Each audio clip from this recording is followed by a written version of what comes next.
All Hello, right, we're Len. here. Yeah, how We're are you here. tonight? I'm cool. I am cool for once. Got this new AC hooked up in here, so I am good to go. You ready to rock and roll, huh? I got a ton mini split right there, That's and here I awesome. am right here. I've got it turned off. Uh, it was actually cold in here. Well, tonight I'm filling in for Gwen. And Len, I hope you have a great show tonight. Would you like to introduce your guest tonight? Well, I was going to say something tonight, and I forgot what I was going to say. Uh, So I tell you what, we've got a lot to discuss with our guest tonight, and I hope she's ready to talk because she's got a lot of stuff to talk about. I got a lot of questions. So why don't we bring in Beth Allen right now? All right, here you go. Hello, Beth. Hey guys. Hopefully I don't get kicked again. I already got kicked once and I'm like, what? Here we go. It's going to be that kind of night. I will keep an eye on you here backstage just in case you do. And I'm going to turn the show over to Len here, and you guys have a great show now. Thank you. Hey Beth, how are you doing tonight? I'm doing good. It's been a long, hot day up here in Kentucky. It was a long hot day, but we had a pop up thunder shower that knocked it down to 73 degrees outside. Oh, that would have been And then beautiful. and then it started heating back up and got back up to 87 degrees. Oh, yeah. Quick, So I'm sure. yes, and it was over 90, a little bit over 90 before the rain. So it's been an up and down day. It's kind of a shock with that rain because it was not predicted. It's just one of those pop-up thunder showers. Right. And those sometimes, like, it's weird here because I'm originally from the East Point College Park area in Georgia, so the airport area. And, I tell people all the time, it's not that we don't get tornadoes, but not in that area, but we don't have straight line winds in Georgia. Right. So I got an education, and I've been coming up to Kentucky for a long time, but I never got the straight line winds. And that was a whole new thing for me. Yes. That's a little bit different for me. Of course, me being from Columbus, Georgia, Yep, Pine good. Mountain is to the north of Columbus, and where it would be weather in Atlanta, would it be a thunder showers, be it rain or whatever, Pine Mountain blocked it from Columbus, Georgia. Right. Let me turn around here and cut this noisemaker off. I spent a lot of time at Pine Mountain as a child, so I'm familiar with the area. Well, I of course walked up that mountain quite a few times myself as a kid. Can't do it now. It's nice to be on with somebody from Georgia because there's not many of us there are a few, but not many of us that have made this journey in the paranormal. Yeah, this is true. Now, one thing I'll say about Columbus, Georgia, we got one of the very few Confederate naval museums there. There's a couple of ships that were burned during the Battle of Columbus and just sit down the river floating, burning, and they recovered what's left. And it was just left out in the open for a while with a roof over it. And they finally built a museum with some of the Olympic money that we got when Atlanta got the Olympics. Right. And we voted a 1 cent sales tax and bought all kinds of stuff. And it was like that for a long time because my grandparents used to go down there because my grandfather was in the Navy, and I was very fortunate. I grew up with a family full of history lovers who knew I would take it to a whole nother direction, though. Yeah, true. Nobody could have predicted I'm doing what I'm doing because I got started. I had experiences in Georgia, and that Confederate Naval Museum they built. It's one of the last things I visited when just before I left Columbus in 2001, and I was watching a short movie, and somebody about halfway through came in and sat down with me and was watching the movie about life on a river ironclad. Don't you love that? Well, I did kind of think about it for a while because they were a little bit dirty or something, but I was in a dark room, so I couldn't Right. really tell. So movie got over. I quickly walked out and looking at what they had as far as the artifacts of the ships themselves, and the I never saw the person. And then they told me, okay, we're closing.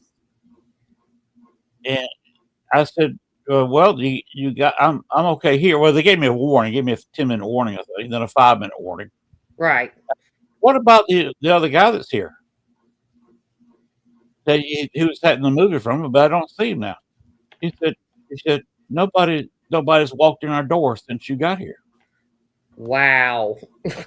They had a staff of 3 people there, all female. Now that blew your mind, I'm sure. Yeah, because I realized that it was obviously male. Right. Came in, and I was sitting there watching a movie with a full-bodied apparition and did not know it. And just sitting there thinking that's another human being. Mm-hmm. That's a real look. That happens a lot at the hall. People will think that they'll be on a tour and they'll come in there and they'll ask me, hey, where's who is that person? They were so nice. And I'm like, there is no other person. We're the only people here. They like to pop up during novice hunts, flashlight tours. I mean, during daytime historical tours, it's their house. All right, well, for a second there, we had, Chris Hartle, don't you? Yes.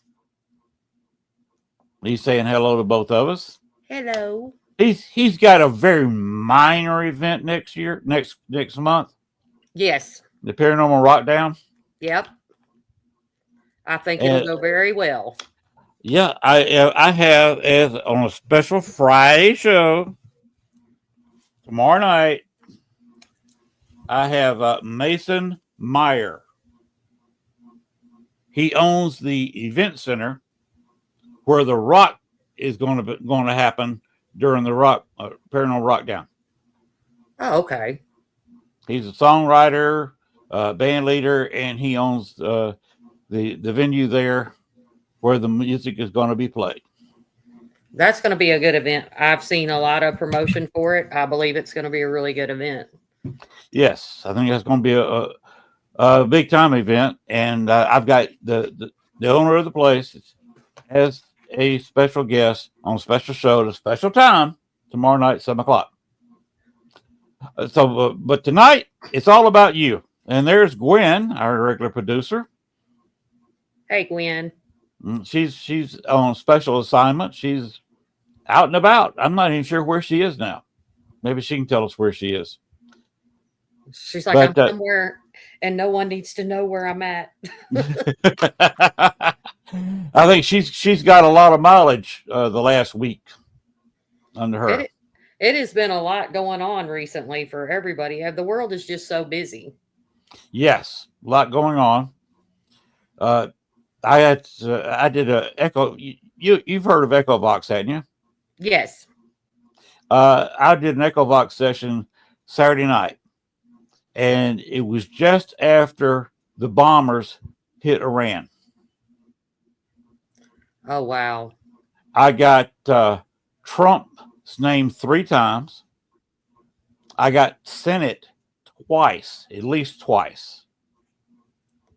Oh, wow. Yes, Gwen is going to be at the Rockdown.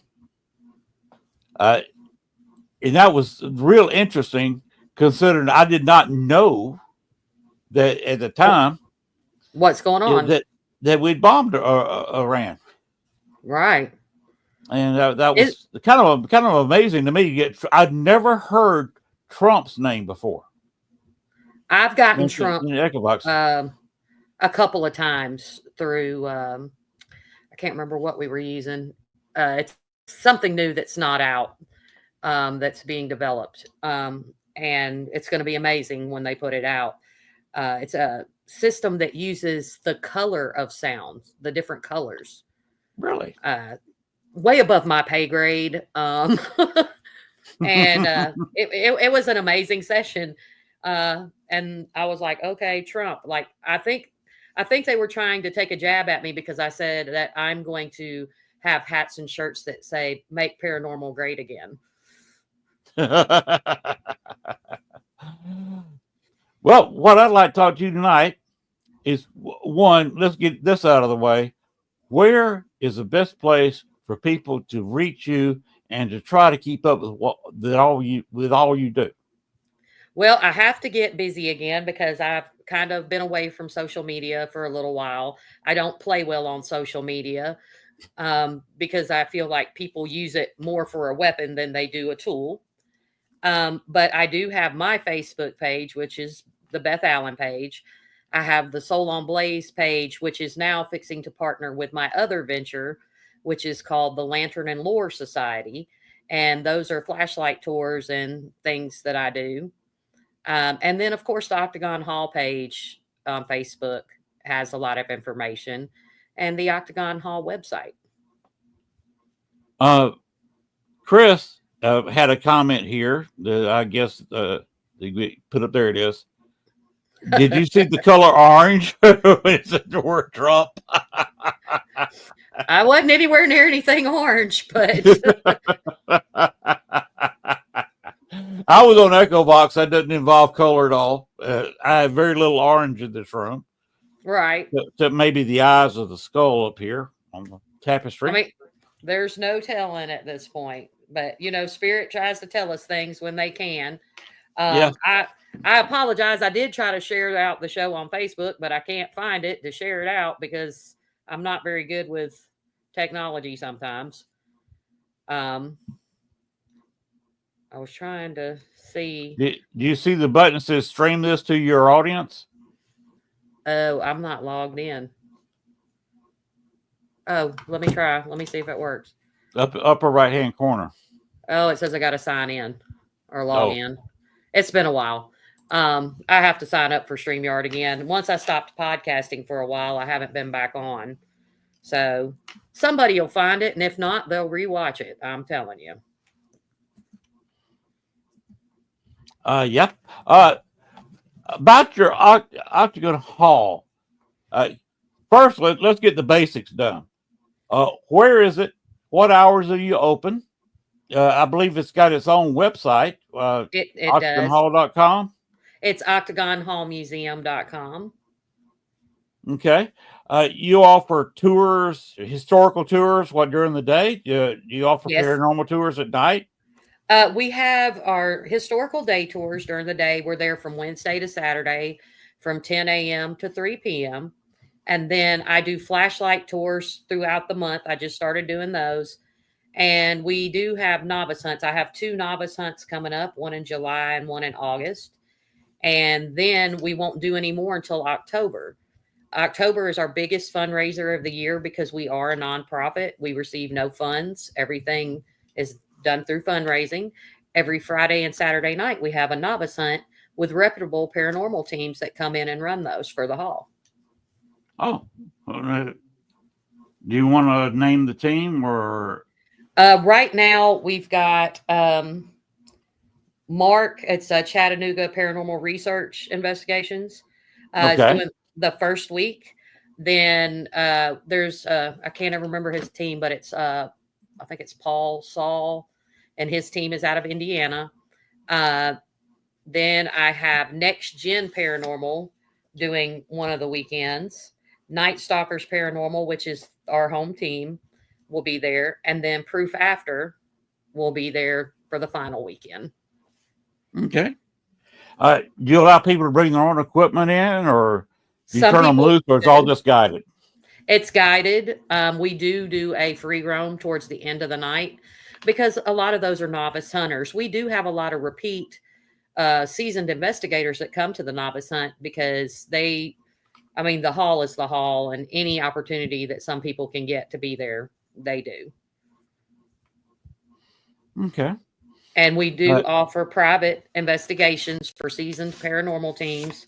A lot of people don't read I don't want to call it fine print, but we require a team having at least 2 years experience together. We don't let solo investigators come in. It's not safe. I don't think any location should do that. That's just my personal opinion, not slamming anybody. Because we're in Franklin, Kentucky, which, the house is on 300 acres of land. It's in the more rural part of the county. And we have coyotes, snakes, bears, Bigfoot, Dogman.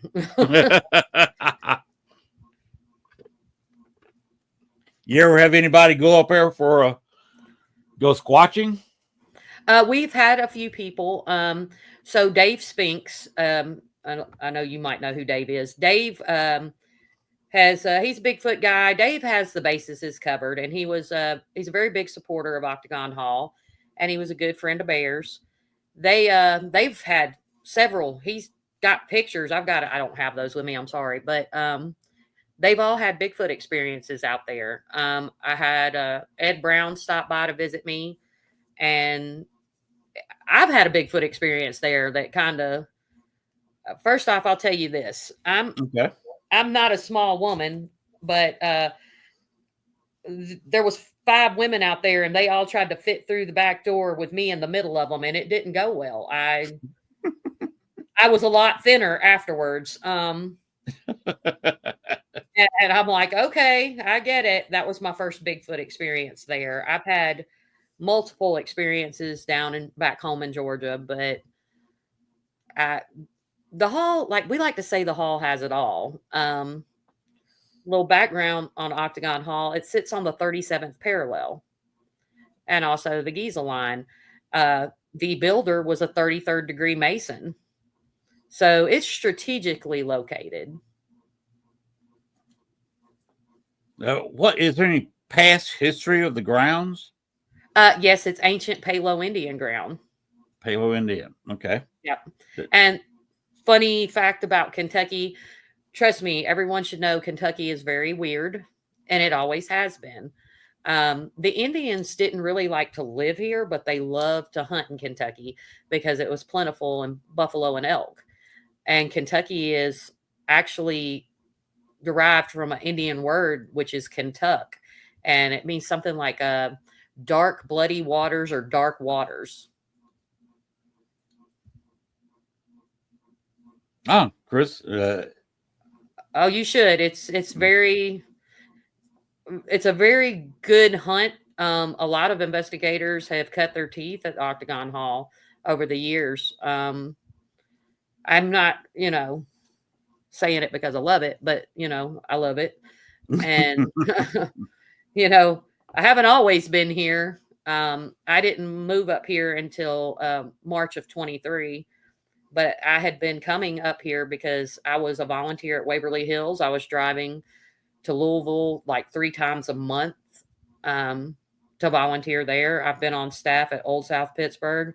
So I've been at some great locations and donated my time to a lot of historic locations that don't want to be known as haunted locations. All right.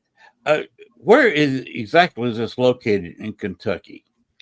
So if right after you come in 65, 24 to 65, it is right across the state line from Tennessee. And it's the first city right after Portland, Tennessee. Okay. And it is a smaller place. Mm-hmm. And it's right there just north of Tennessee then? Yeah, it's 45 minutes from Nashville. Oh, 45 minutes from Nashville. That's a pretty good metropolitan area. Yep. Pretty well put you on the map there. How much do you charge if a paranormal group wanted to come in there? More than one, obviously. You're not going to let one person go through. But if they've got, 4, 5, 6 people, how many do you let in at once? Do you have a limit? Limit 10 or limit 6 or 8 or what? We do. We don't recommend we strictly max out at 10 people. We recommend smaller groups because you get more interaction. But Yes. the starting out, we're very affordable, and we have been for years. We've been one of the more affordable locations. We just went up on our pricing after 20 years back in November. It's $500 for up to 6 people, and each additional person up to 10 is $75 per person. But here's the thing. You get the hall from 3 p.m. till 8 a.m. the next morning. What? Yes. Can you repeat that? From 3 p.m. to 8 a.m. the next morning. Wow. Yeah. They didn't even flashlights, a millimeter, and lunch and breakfast. Yeah. I mean, you're there, and you're free to go have supper if you want to. I only live 6 miles from the property, so I'm always available. Wow. Yeah. That is a good deal in today's world, and that's the longest I've heard, for a ghost hunt in any location. Yeah, that's the one thing. So I won't babble too much. So the museum was founded in 2001 by Mr. Billy Bird. He's a Simpson County. Well, he was a Simpson County native. He was the head of the Historical Society for many years. He was an anthropologist. He did a lot of stuff here in Simpson County, and he wanted to preserve Octagon Hall. And he did that. He started the Octagon Hall Foundation, and he didn't realize it was haunted when he first got there. And he was very good friends with Barry Gaunt, which that's our beloved bear. And he was a father figure to me. And he had 47 years in the paranormal game, like a supernatural. He covered it all. That's a long time. Yeah. Well, his first investigation was with Hans Holzer. Ooh, okay. And Bear was a wealth of knowledge and a mentor to many, many people in the paranormal community. Okay. Well, Chris Harlan, another question. Let's add to it. How many floors are available for investigations, and how many rooms are in the total building? In the building, so it's 3 floors. That's including the basement. And if you want to get technical, there's probably 4 because I count the attic and the cupola as a floor.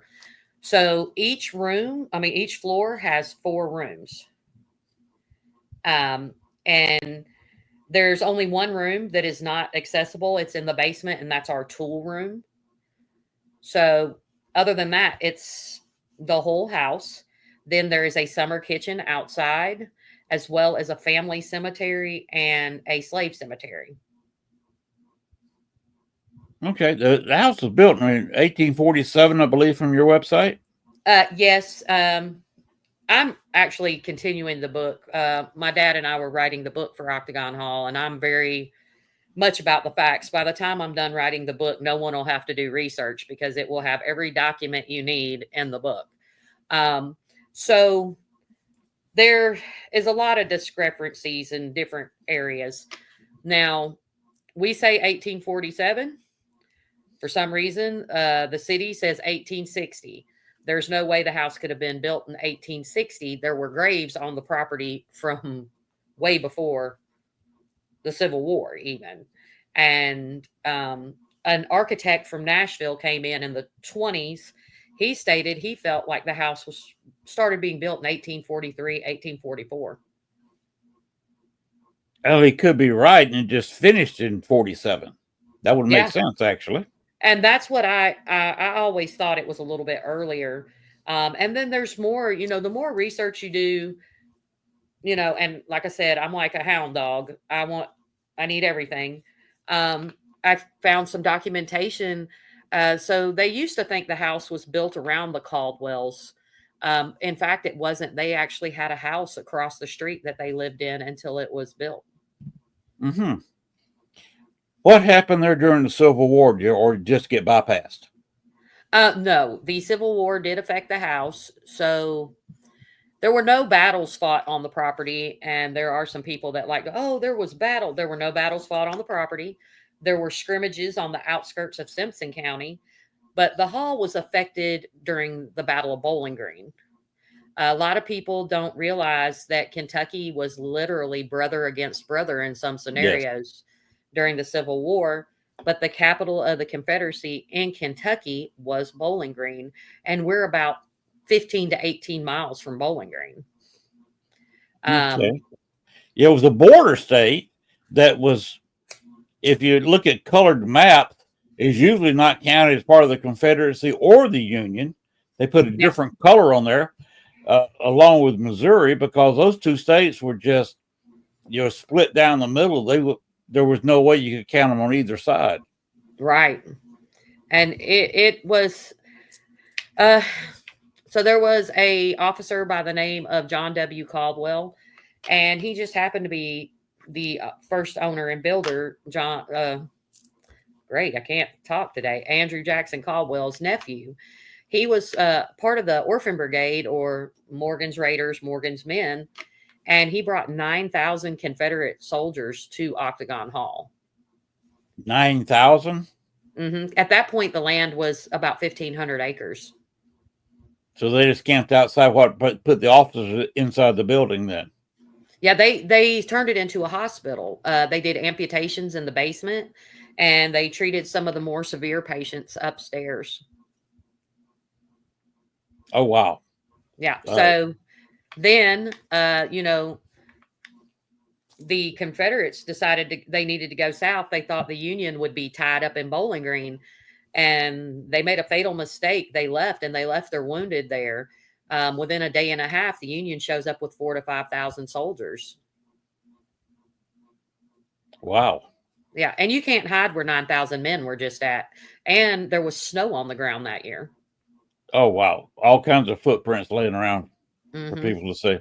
So you just miss having a pretty good battle on the ground. Yes, because it would have been devastating at that point. Yes. You got to wonder, be afraid for the building at that point. Yeah, and here's the thing. That building structurally is amazing. It is the shape of an octagon, but the structure itself is 3 bricks deep. Wow. Yeah. So when you're in the house, and if you're there by yourself, it's a whole nother ball game, day or night, because it's very quiet and the acoustics are amazing. There is a group or a band, they're called the Orphan Brigade, and they've recorded a lot of their albums at Octagon Hall. That's very interesting. Yeah. How do your spirits react to a band recording an album there? Well, if you go on YouTube, they wrote a song for one of the daughter that was 11 years old. Her name was Mary Elizabeth. And she caught fire in the winter kitchen, and she lived for 7 days in the house before she passed away. And they go up to the nursery. There's a video of it. They're in the nursery singing to her.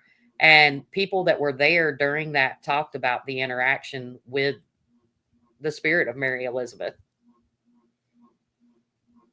Oh, so is she one of your primary spirits there?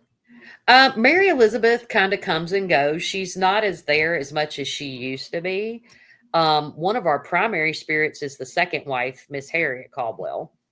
And she lets you know she's there. She is full of salt and sass. Well, it's a good thing to have for a location to have a spirit like that. Oh, yeah. And the first wife is there too. She spends a lot of time outside on the property. I see. There's a lot there. There are a lot of spirits. Yeah, I was going to say, you got any males or any Confederate soldiers walking around? We've got a few Union, a few Confederate. Andrew Jackson Caldwell comes through. There's a lot of male spirits. Some of the slaves, which are among my favorite spirits to interact with. The slave cemetery is my favorite place on the property. It is very peaceful. I would that I don't have to add Octagon Hall to my bucket list. Oh, Hello, you'd Christy love it. Rica. Well, Hi. it would. I would love it if we went during the daytime and just took a quick daytime tour with my wife and I. You let me know when you're coming. I'll make sure I'm there. Okay, because my wife is came from this area, and her ancestors actually came from Louisiana. Oh, okay. Yeah, they were, of course, descended from slaves down in Louisiana. And came up And to Arkansas. That's a rich area. Arkansas is a very interesting place too. I haven't got to check it out as much as I'd like to, but riding through there, I was making my way to Texas one time, and it was my first time driving through Arkansas. It's like 3:00 in the morning, and I'm like, oh my God, that's the biggest coyote I've ever seen. And I'm on the phone, and all I hear is, don't stop. I'm like, what? That's not a coyote, it's a wolf. I'm like, ooh, I want to pet it.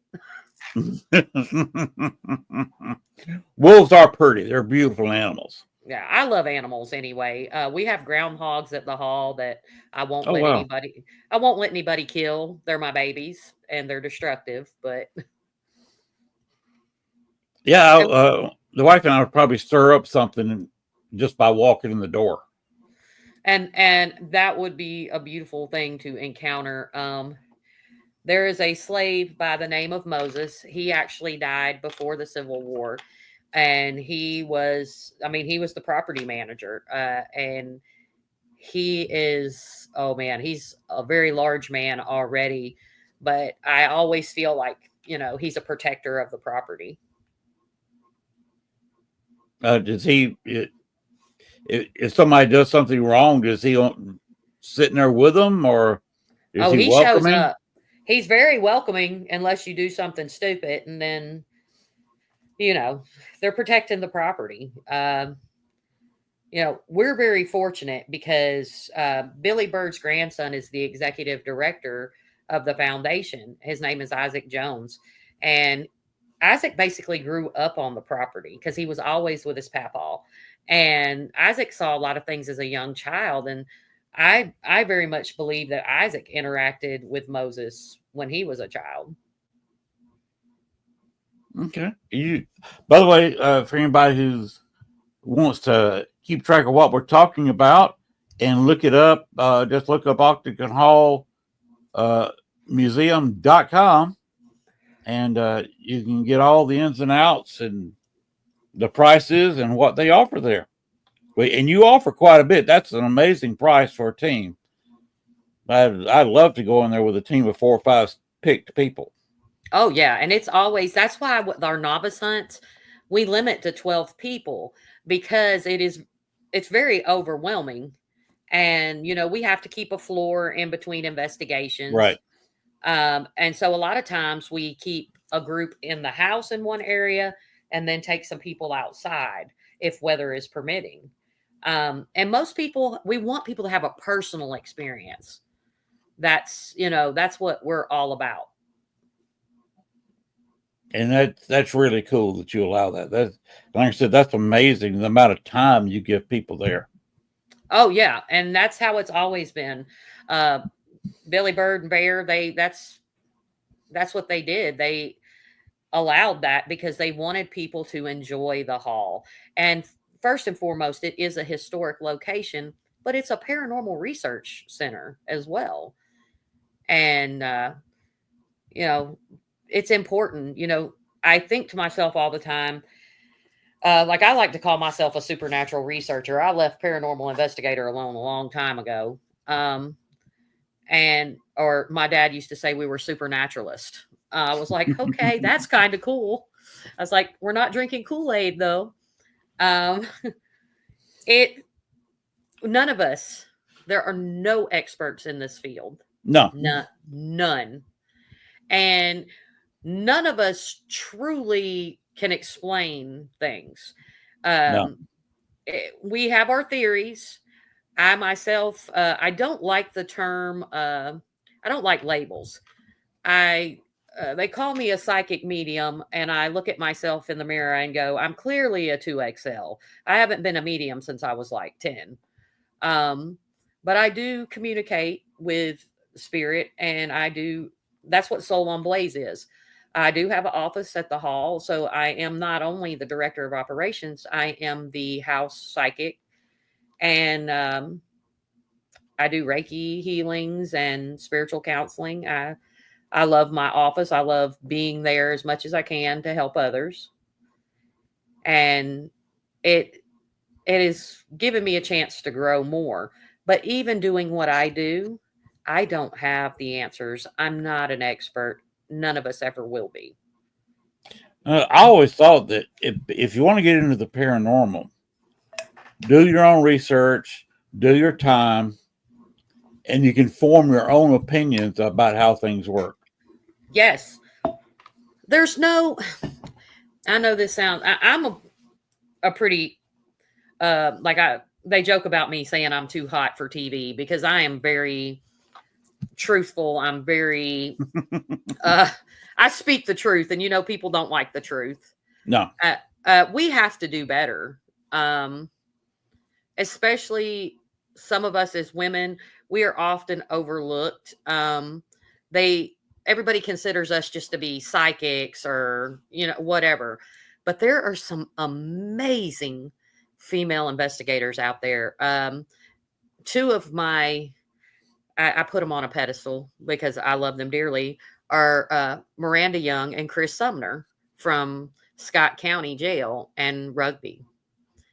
They're very passionate people. They're great role models for children, young people, women in the paranormal.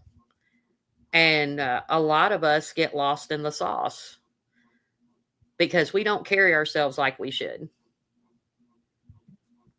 Yeah, Miranda is a super person. She's actually been on the show before. It's been Yeah. a while back, but she has been on the show before. She's a great person.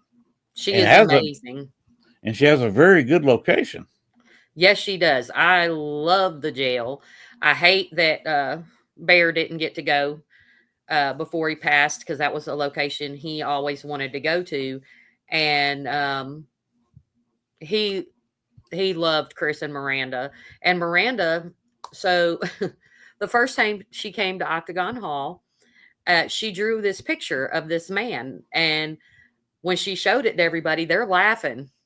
Well, she had drawn a picture of Bear, and he pulls up and they're like, hey, that guy in that truck wants to talk to you. And she walks over there and realizes that's the guy she drew. And there's a picture in here on the wall that she drew of the hall. She is an incredibly gifted artist. Well, she's gifted in a lot of ways. Yes. I consider her family. I actually just talked to her on the phone a little while ago. I was like, crap, I'm sorry. I scheduled a show and I'm going to miss your show. Chris Hartley said, I honestly think women usually get better evidence than men. There's some very good men in the field too, though. I think it's because women are the nurturers and creators of life is one of the things why we're more sensitive. My wife, she is not an investigator. She puts up with me in it, but she does not go on investigations with me. But a couple of places that we've walked through, child spirits seem to come to her more than me. She's very in tune with the energy. Yes, and people look at her as a big nanny. They feel comforted by her. Yes, they feel very comfortable around her, and they don't feel comfortable around me because I'd never raised a child. I don't. You give me a 2-year-old, and I'm lost in 5 minutes. Totally lost. I wouldn't know what to do. But here's the thing: you- you may not have raised any kids in this life, Len, but that don't mean you didn't in another one. That's true. So You mentioned a little bit about your uh, Souls on Blaze. Did I get that right? yes. What is that all about? So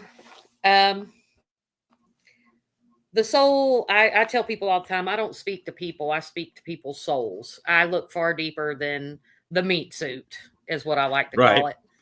That's about what we are anyway. Right. Um, Soul on Blaze came around when I finally accepted my calling. And, you know, that's the one thing about us. We got to turn up the light. And, you know, that's when I accepted, the things that I was doing in life and embraced them instead of hiding from them. So that's where Soul on Blaze came from, because like I said, I'm too hot for everything. So I'm kind of on fire all the time. And that's where that name came from. I'm a bit of an overachiever. So back home in Georgia, the first team my brother and I founded together, because I was never a team person. I've been investigating since I was 15. And, I laugh all the time because it's gotten way out of hand. You've got people, I've been an investigator since I was 4 months old. I'm like, yes, spirit fingers. I tell everybody all the time I don't recommend this, and when I talk to young people, because I do work with gifted children, and I used to skip school and go investigate, and the chief of police picked me up in high school, and he calls my mom and dad, and he's like, "Look, you need to come get Beth." I came and found her out here, and all the other kids were drunk in one area, and she's over there with a recorder, one of the old, cassette tape recorders, push play with a big button and record. And she's over in the corner talking to people that aren't there. And she was like, so you telling me my child was drinking? He said, no, the other people were engaging in those spirits. Your daughter was engaging with spirits of the other kind. But we started Terminus Paranormal together. And then I started volunteering at Old South Pittsburgh. And I did that for a while. And then I am one of the co-founders of the Black Wolf Paranormal, which is myself and Todd and Leanne Eskew. And they handle the Bell Witch Cave. And right. Also Trousdale Place in Gallatin. I unfortunately, I will actually get to see them tomorrow night. I don't get to do much outside because the hall is my main priority at the moment, and Night Stalkers Paranormal as well. Okay. How many people are in Night Stalkers Paranormal, since you brought it up? Well, Night Stalkers Paranormal was originally Johnny Melton and Bear and a few other people. It was a rather large team. And then Johnny gave it to Bear. And so it was Bear, Melvin, Casey Scruggs, Tanya and Billy Sims, and Steve Miller. But now it's pretty much just me, Tanya, and Billy. Melvin is a Vietnam vet. We call him the hound dog because he is a researcher. But, he's gotten up there. He's had some health problems, so we don't take him out in the field anymore. It's just too much for him. Yeah, Vietnam vet. That makes him older than I am, so I can understand that. And so the big joke was, so I called Bear Papa and I called Melvin Pops. And at Bear's funeral, I looked at him. I said, well, Pops, you're a single dad now. He goes, it's okay, honey. Bear really wasn't my type anyway. I was like, oh my God. And Night Stalkers has been around for a long time. And so we're going to carry on the team. Bear did have a podcast. It was called the Into the Fire podcast. We have retired it. but probably in August we're going to do a tribute show, and but we're going to leave it open for people to be able to watch the past shows, the ones that don't disappear. Right. It's been a great ride. Todd and Leanne and I, when I started Wicked Woman Paranormal, we partnered with Denise and Ernie Pack. So we had we call it a tour or an event group. It was called the Wicked Wolf Pack. So we've all been around the block a time or two. The Packs are fun people too. Oh yeah. I've spent many a nights at their house before they moved to the one they're living in now. It's kind of a look. I told them I did get to go up and visit. It's been so much going on. I haven't really had the time to go out and spend time with the people I'd like to, and I sure do miss them all because we're all family. And I went to visit back in April of last year. You got to remember, I'm from Atlanta. You have Sherman's desk in your house. Sherman was a patient in your house. So me and Sherman got in a little back and forth through an EVP. So we are talking about the general, aren't we? Yes, we are. He lit a few matches in Atlanta. Yeah. And one of the things a lot of people don't know, so about Oakland Cemetery in Atlanta. Yes. I've spent a lot of time at Oakland because I love cemeteries, not just because of paranormal investigating. I love the architecture of cemeteries. And people don't realize Margaret Mitchell is buried there. But the house that used to be the office on the property, that house has been there since the Civil War. It belonged to the mayor of Atlanta. And he and his daughter and his family watched Atlanta burn from Oakland Cemetery. Wow. Yeah. So sometimes, of course, we can't see what it is now because there's a million buildings. But I go out there and I stand there sometimes and go, wow.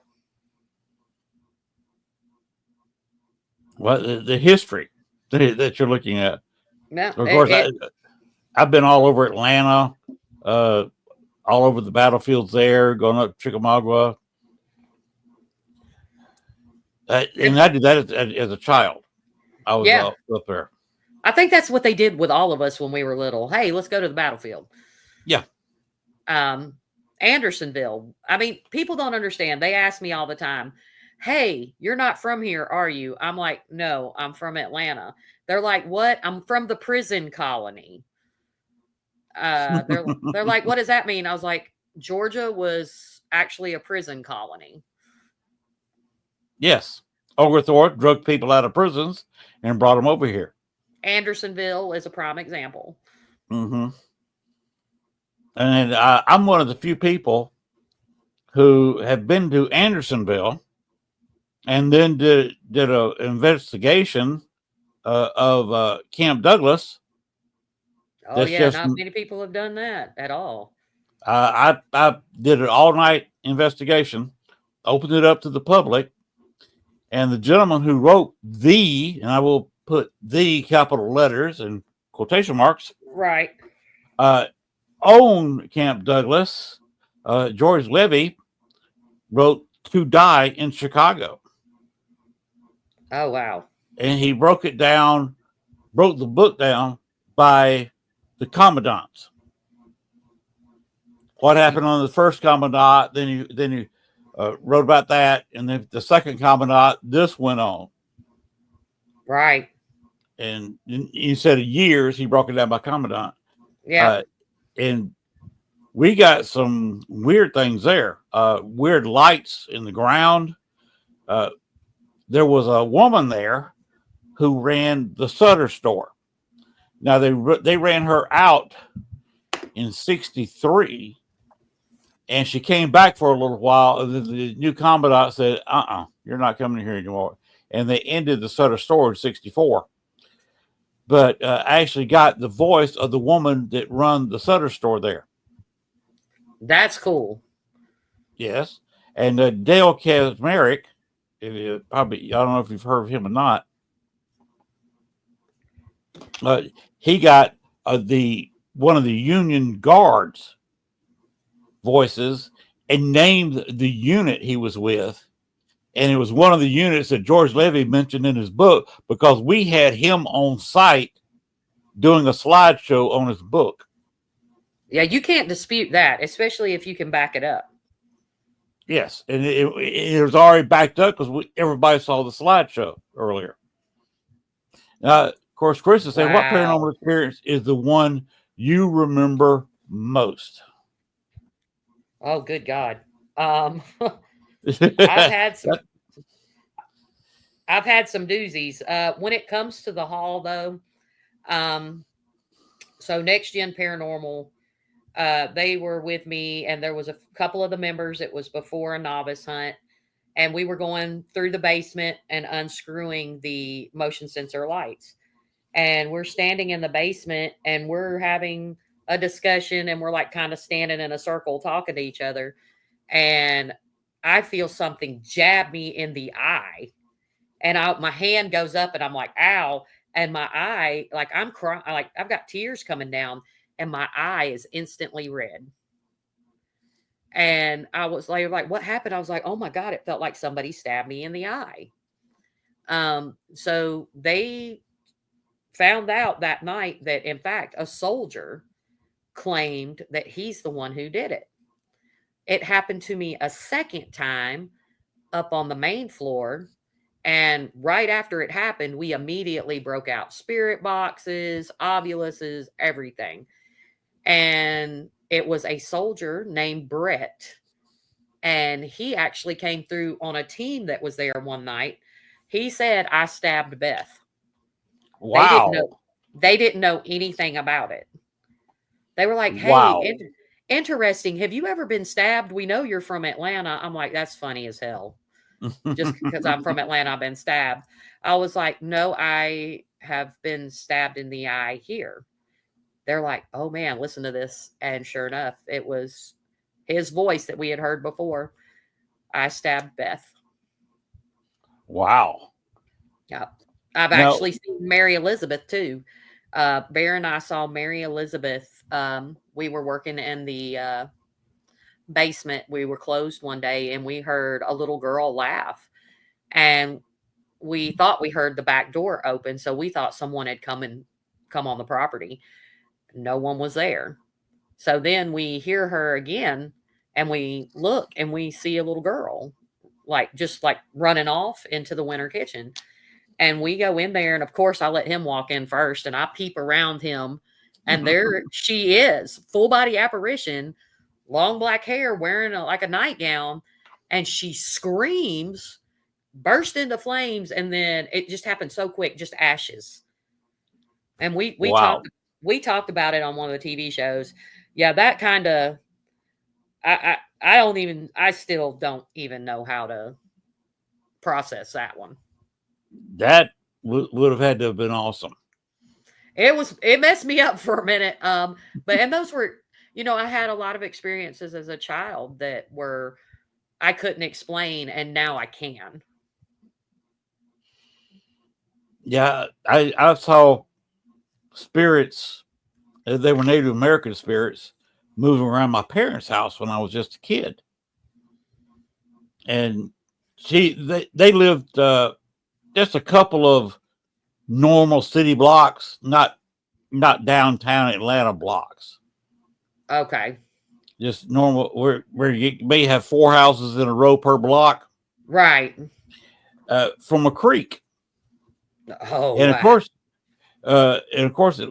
Columbus is right there against it's the northernmost navigable part of the Chattahoochee River. So you've got all that water around there. And anywhere you had water, you had Native Americans. Right. That's true, though. They needed a water source, and they knew where animals would need a water source. So that's where they hunted. Exactly. Now, so the hall has been on TV. Yeah, I can say yes, it has on several different occasions, hasn't it? Yes, it has. And we've been History Channel, Sci-Fi, Discovery Channel, you name it. The hall has been on it. so far, and I'm very weird about paranormal TV, but I will give credit where credit is due to Brandon Alvis. Haunted Discoveries has been one of my favorite shows because there's no drama. It's very cut and dry. You get the history, you get their evidence, and they really did a good job the way that they did the show at the hall. So they kept it real professional for you. Oh, they did, and my Bear was very happy with that. We have to understand as yes, paranormal TV has been around for a long time, but um, they go to some of these locations and they're there for 10 days and they hardly get anything. Then a lot of it is scripted. Um, we, documentaries are among my favorite things to do, other than, um, because they tell the truth. They're real. Right. And that's what I like. The Hall was on an episode of the Dead Files. They've been on Nick Groff's Death Walker? I believe that's right. Ghost Hunters has been there. Jason Hawes, from what I understand, had a very interesting experience at Octagon Hall. So you've been on TV quite a bit. Yes. Anything lately, or because most of that's kind of older? Last year we did a show with the public TV station out here in Kentucky, and then I can't remember what year, but we haven't done a lot recently because we shut down, for the winter, and then Right. with Bear's passing in January, I've been taking things very slow. I didn't open up until March. Oh, March of this year. Yeah, because he passed away in January. Right. Right. Because you got to have some time to get your head back on straight, and you wrap around what's going on.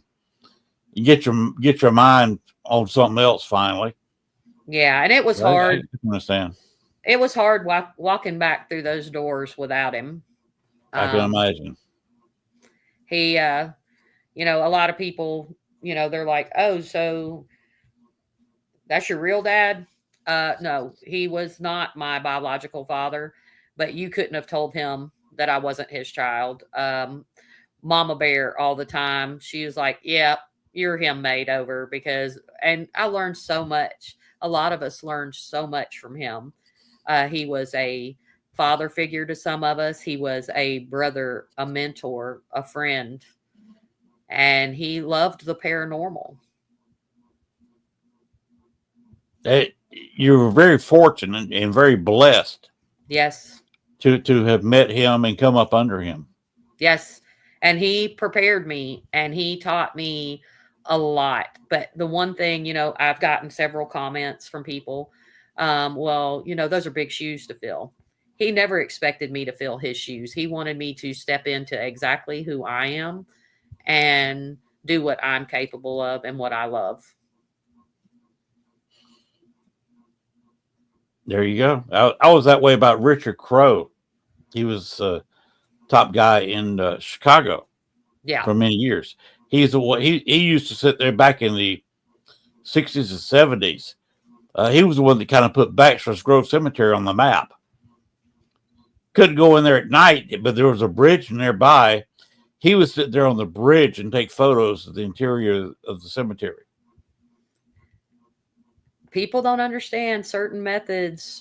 Everybody has their, I don't want to call it a niche, but when we need to listen to people's ideas. Yes. Now, in a couple of weeks, I'll have somebody else from a different point of view, Bill Hauser, on. And I don't know if you ever heard of him or not, but he does wonders with a spirit box. I think I have I've heard his name, but I have not met him or anything or talked with him. He's from Vancouver. And yes. he gets a lot of results out of a spirit box because he's tuned his ear for several years. I mean, a couple of decades. to listen And to, what amounts to a broken radio. that takes dedication. Yes. So you might want to tune in when I have him on the show. Oh, definitely. He wants. I had him on about 6 weeks ago, 5-6 weeks ago, for just an interview. We just sat here like we're doing and talking. Right. But when he in a couple of weeks, he will be maybe about 3 or 4 weeks later in July. He wants to do a ghost box session where we're just going to sit there, crank it up. How you doing, Bill? He'll say, "How you doing, Len? Let's get to it," and turn the spirit box on, and that's what we're going to do. Oh yeah, I have fun with it, and you never know what you're going to get. People don't. Not everybody understands that spirits have free will. Yes, they do. Just like people. They can come and go as they please, and they do. Some just don't want to bother with us because they're tired of hearing, "Are you dead? When did you die? What what color's your hair?" Yes. Let's just talk to them. They were people. They're still people. The soul never dies. Exactly. And that's what we're talking about. Souls. Yep. And that's what I have to look at with people. Like, I can talk to anybody, but I prefer to deal with people's souls, not the outside, because they're not always forthcoming. And a lot of people, my mission is to make people understand their soul, to love their soul. They can heal their soul. You heal the soul, you heal the body. And I guess that's what you do with Souls on Blaze. Yeah. And that's, like I said, I'm very, I have another nickname too. Before Soul on Blaze came around, like I said, I was very reclusive in the paranormal. I had never been on teams. I did everything on my own. And I started out, there were a couple of, as I put my head down, there were a couple of situations. So they started calling me the parathug. Parathug? The parathug, even in Ireland. And there's people that actually own Parathug Nation t-shirts. Oh, wow. Yeah. Because I am different. There is not quite anyone like me in the paranormal. I am very honest. My integrity means everything to me. Have I handled some situations the way I should have? Probably not, but I'm from Atlanta. What do people want me to say? We don't. I mean, we're different. We're different breed in Georgia. And I love people. I love seeing people do better for themselves and taking their spiritual health very seriously. Okay. On your Wicked Woman Paranormal, I'm assuming that's some kind of group you've got going now? Actually, I kind of retired her, but I'm still always around. I started Wicked Woman Paranormal to support women in the paranormal field. Not that I don't think men are important, but a little background.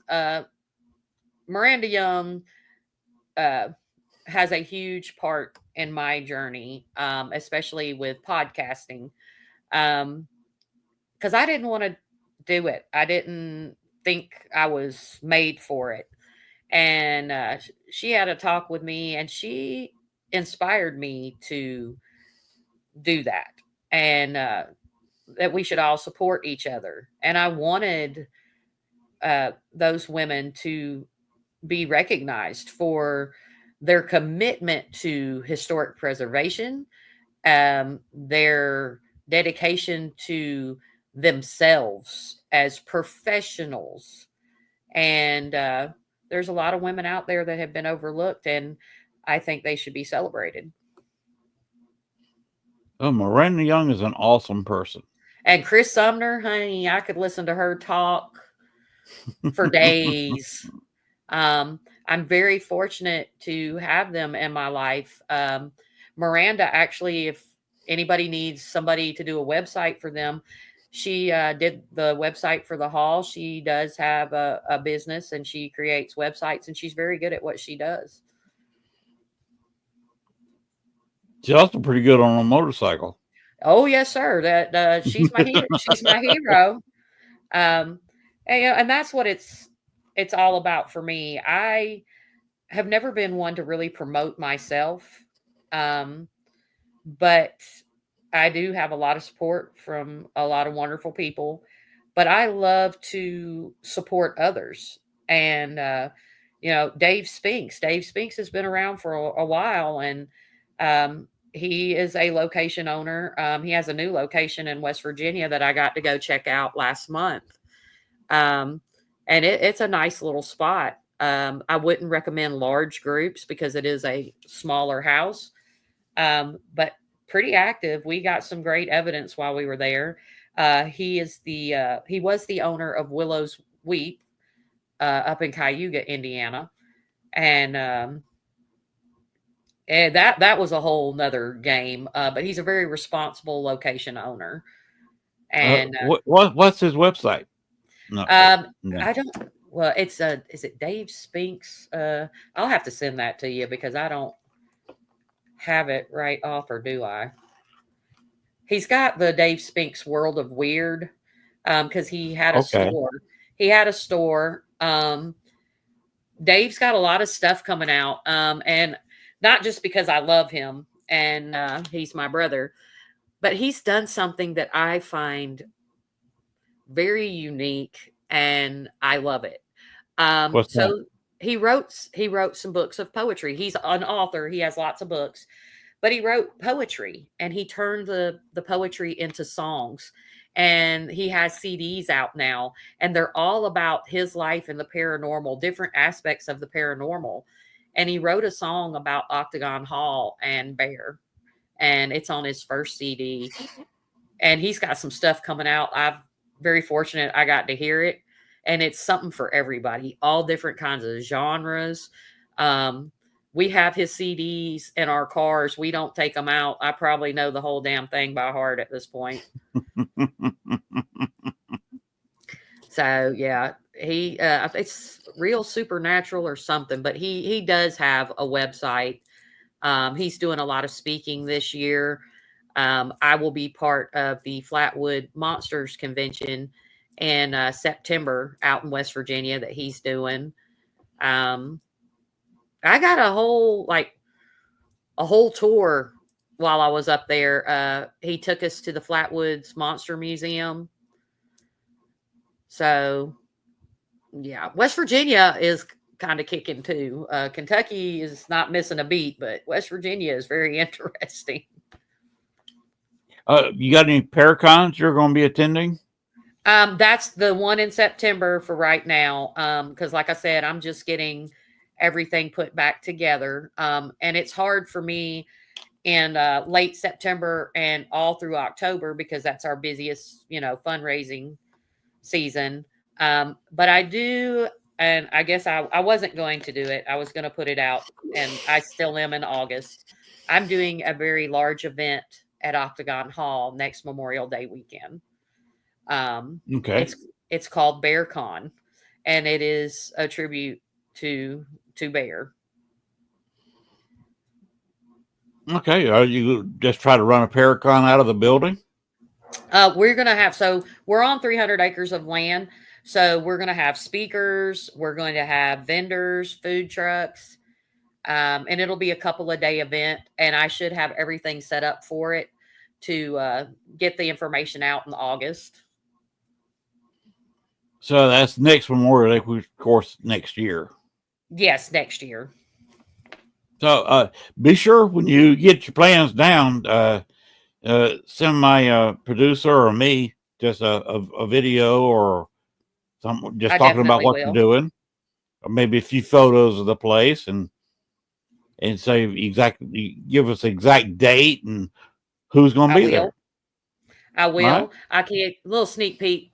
My girls are going to be there. So, Okay. and I imagine Miranda's going to be there.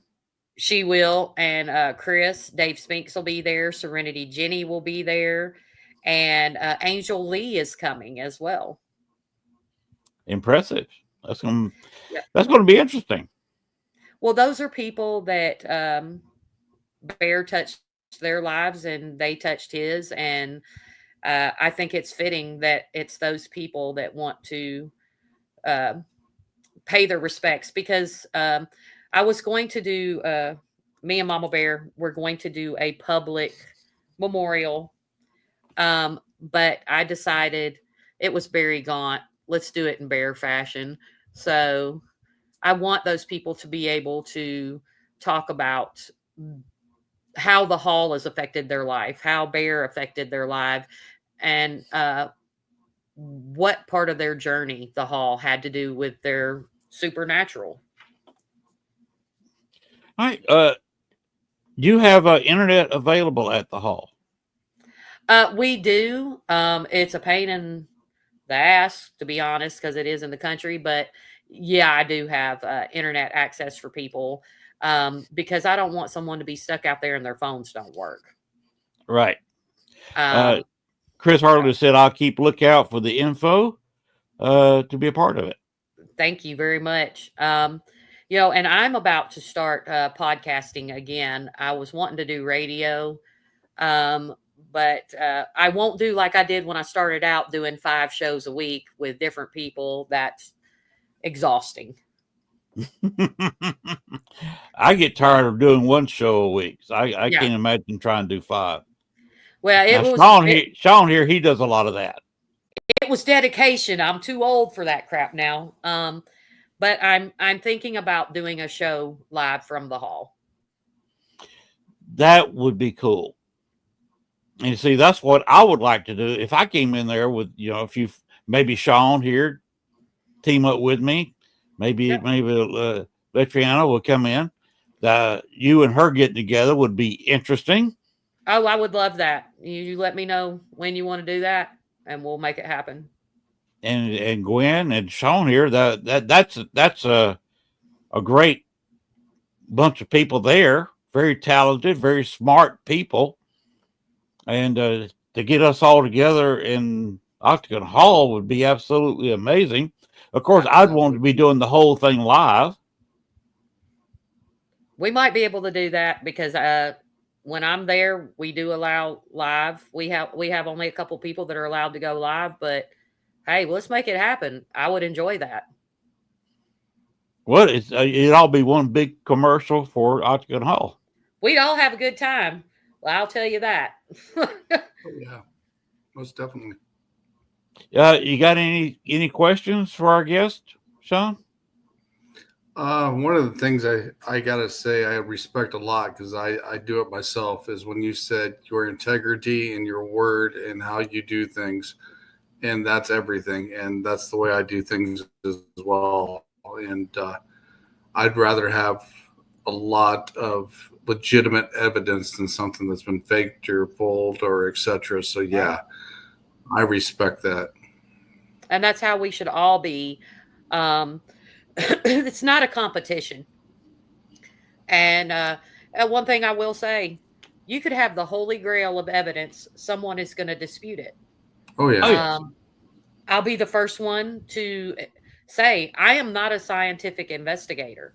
I am more from the spiritual side of things. I believe the best tool you can have is your body.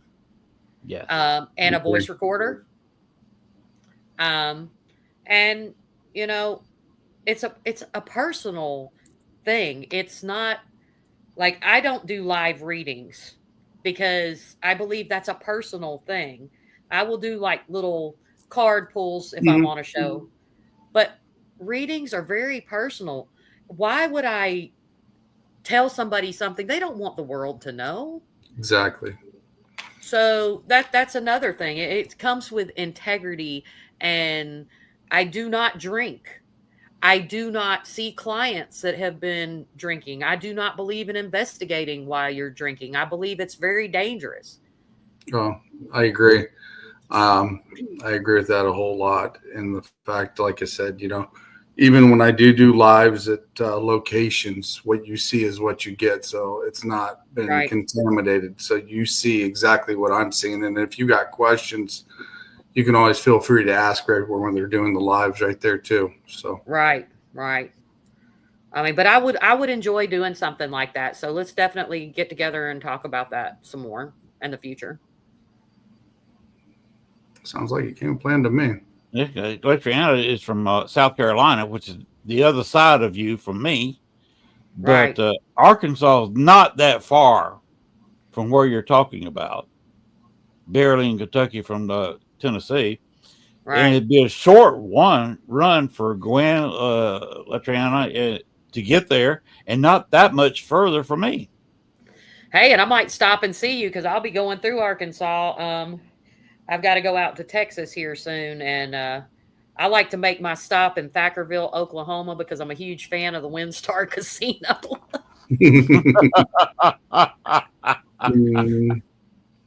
Hey, we got a couple of good casinos here.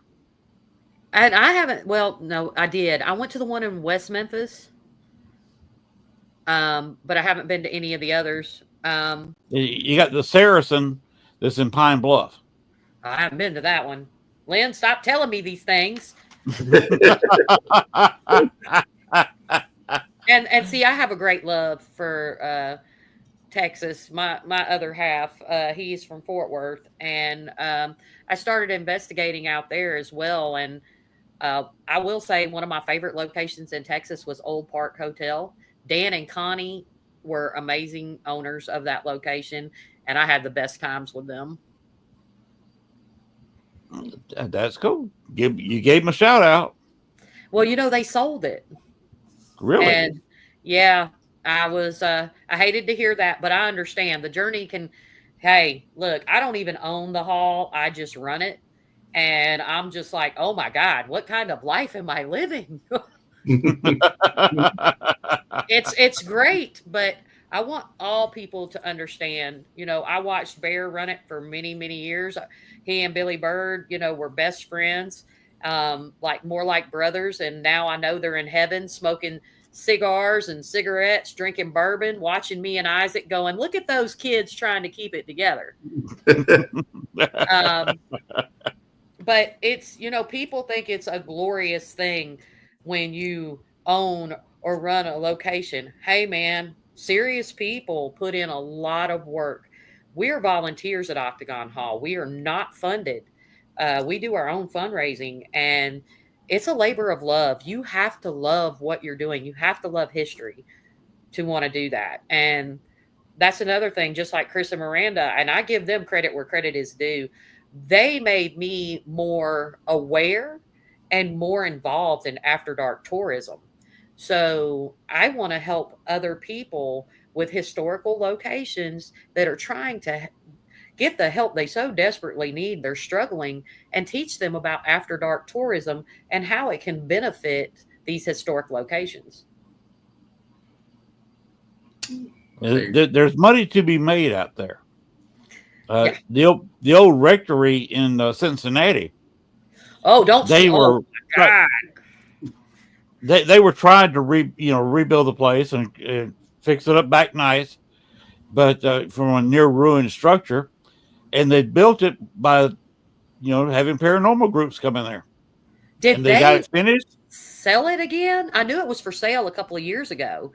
Did they ever resell that? I have not heard, because they had a Catholic priest come through, supposedly run all the spirits out of there. I remember that. And cleansed it, so they could have historical tours there only. If you said the word paranormal, they were going to ask you to leave. I got no news paranormal equipment was allowed. There ain't no cleanse in that place. There ain't no cleanse in Cincinnati.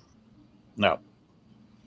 So, with the dog fighting that went on in the basement, the little gifts, I should say, left on the front door stoop. Yep. Specifically, a baby and a dead body.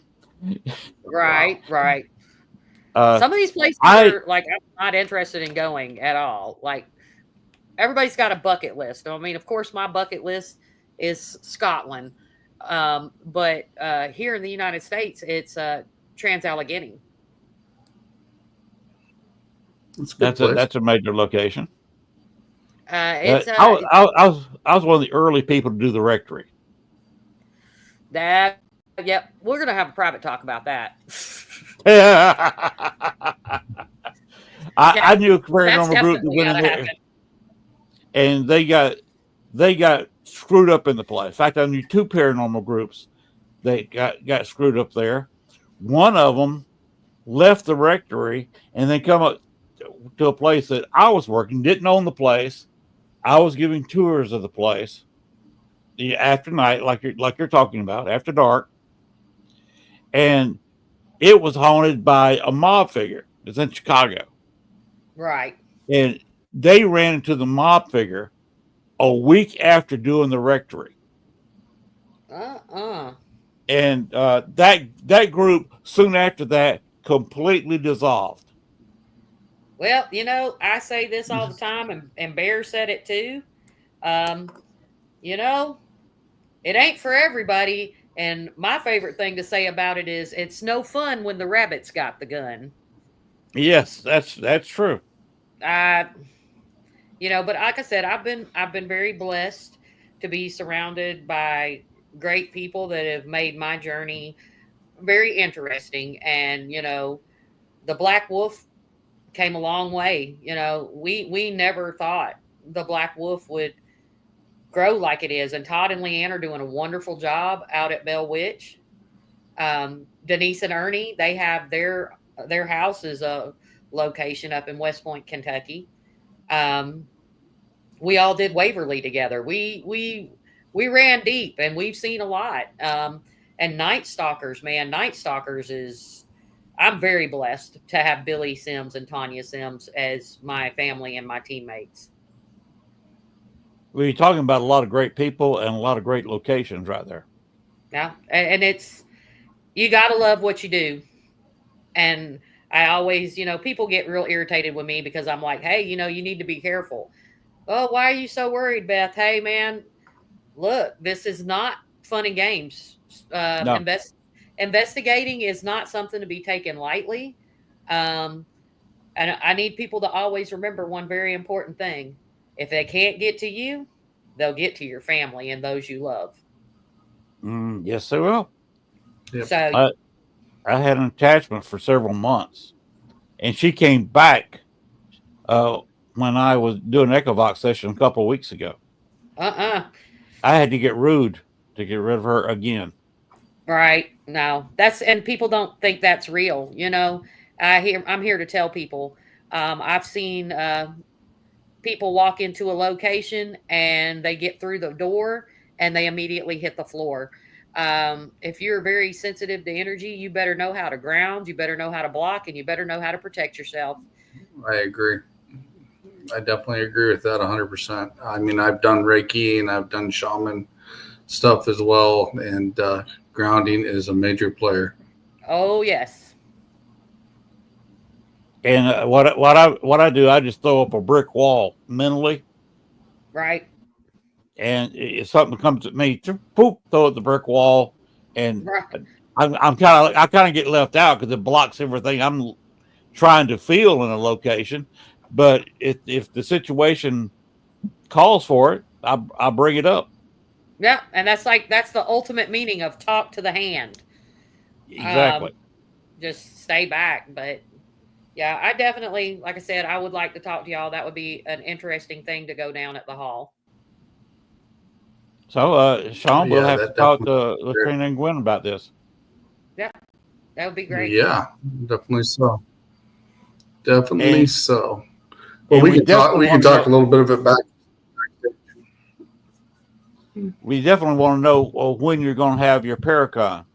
I'll keep y'all posted. My hope is to have everything released in August.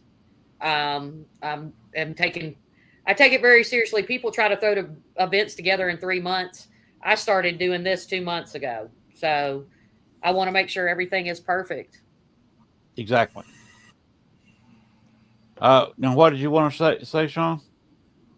I was going to say we can talk a little more backstage. We've actually been about a half hour over, and I was letting you go because you guys have had a great conversation going. So sorry, I run my mouth a lot. It's all right. Sean, you got 2 people from Georgia. Georgians are known to have big, loud mouths and will talk forever about and stuff. Everybody is, and we're all related. Yeah, like I said, I know the conversation was going really well, so I let it go. So, but like I said, we've about a half hour over. But yeah, it was. Gwen usually lets me go at least 90 minutes, and we're working fast on 90 minutes. Well, thank you for the 90 minutes. I appreciate it. Beth, it's been an actual pleasure talking with you. And one more time, where can people find you? Where's the best place to find you? That would be octagonhallmuseum.com or our Facebook page for Octagon Hall or Beth Allen Facebook page. All right. And they'll find out about the Wicked Woman Paranormal and the Souls on Blaze. Yep, they're all going to be encompassed on one page because I cannot deal with another Facebook page. I can understand that. Their one's bad enough. Well, is it admin on 10? Is there anything you'd like to end with, Beth? I just thank y'all very much for having me on, so I could get back in the saddle again. It means a lot to me. I took some time off after Bear passed, and now he's kicking me in my ass from the other side, telling me to get busy. So I appreciate you all having me on. I really enjoyed myself.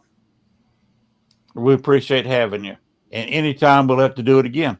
And we definitely, if you get that Paracon, we're going to do it a couple of times again. Just to advertise that Paracon. Let's do it. All right. So, I'm going to set you backstage here, Beth, and stay with us for a little bit, and we're going to close out the show. Been a pleasure, Beth. Have a good night. And remember, paranormal never sleeps. I have to say one thing, Len. That was a great show. You guys did a hell of a job there. Thanks.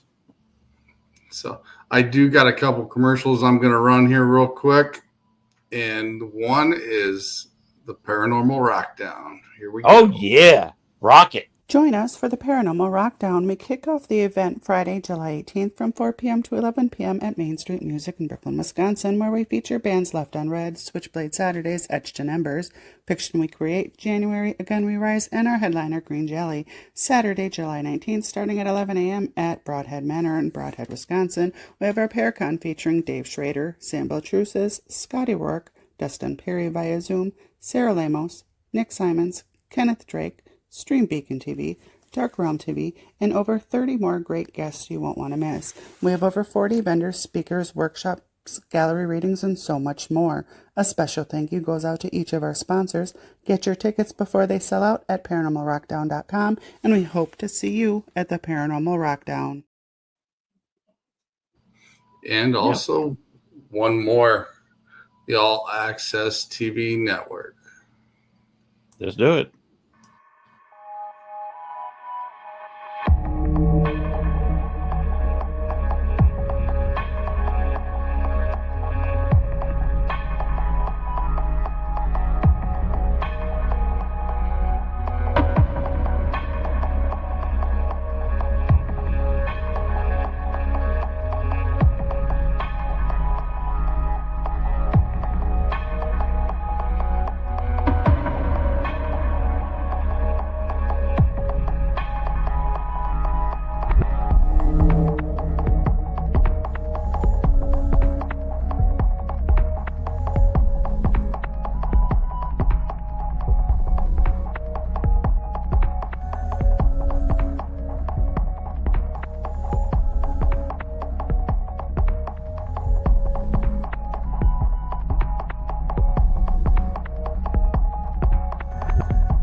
definitely check out All Access Network Television. We have a lot of great shows on here.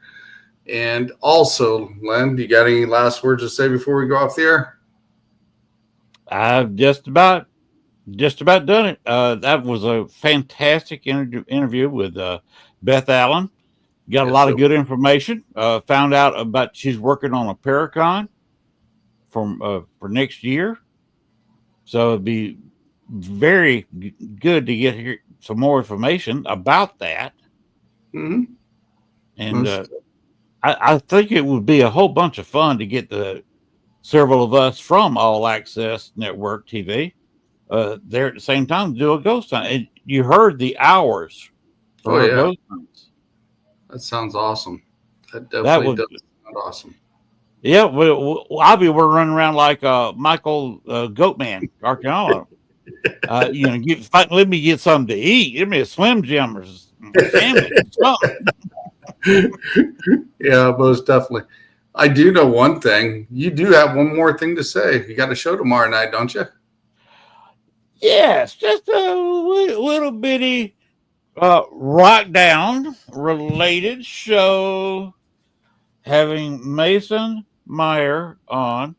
And for those who not familiar with the name, he's the one who owns the venue where the rock bands will be played. He's a singer, songwriter, has his own band, and that's at the venue where he will be hosting, of course, the rock portion on Friday night for the Paranormal Rockdown. I believe starting advance, we're going to kick off at 4 o'clock in the afternoon. I believe that you're going to go to 11 o'clock at night. Now, which means you can watch some of the bands and go back and to Broadhead Manor and do the mini ghost hunts that they now have on Friday night.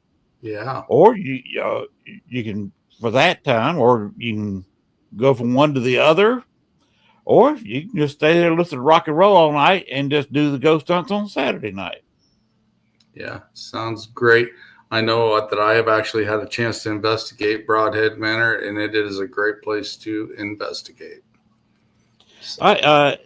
After Mason Meyer next week, I have my birthday show. Thomas Patrick Gormley and I will be having a little bit of fun, and he is what we're going to do. We're going to have a couple of drinks. We're just going to be a couple old drinking buddies having a good time, and he is going to bring some of his guests from the Connecticut Paracon that you run the ad for at the first of the show. Yeah, sounds good. So that's going to be dedicated to that. The 10th of July, Matthew Willis. He is the official photographer for the Paranormal Rockdown. He is going to be offering deals where if a group wants some group shots of inside a particular room in Broadhead Manor, he will do that for you. Whether it's out there during the Paracon with somebody else in the background or however they want it, he's going to be offering that. He's going to be walking around with his camera, offering his photography services. And we'll be talking on the 10th exactly what he's going to be offering. Of course, right after the Rockdown is the John Dillinger show that I'm working with Thomas on. He says he's got a couple of friends in Chicago. We're going to put them in the alleyway on the anniversary of the killing of John Dillinger in the alley, which has a great big John Dillinger mural on the wall looking down at the spot where he fell when he was shot. And I'm going to be doing that from here. I've got a copy of Manhattan Melodrama. I'll be playing some excerpts from it. That's awesome. That's what. And then, as I mentioned during the show, Bill Hauser on the 24th, we will be doing Spirit Box sessions with Bill Hauser, and Gwen will be not in the background; she'll be in the foreground because to do what Bill Hauser wants to do is going to take 3 people, and it should be interesting to do a Spirit Box session with 3 people in 3 different locations. It's going to be an awesome show. Definitely check it out. And we will see you. Me and Len will see you tomorrow night. And you everyone have a great night. Tomorrow night. Hi, guys.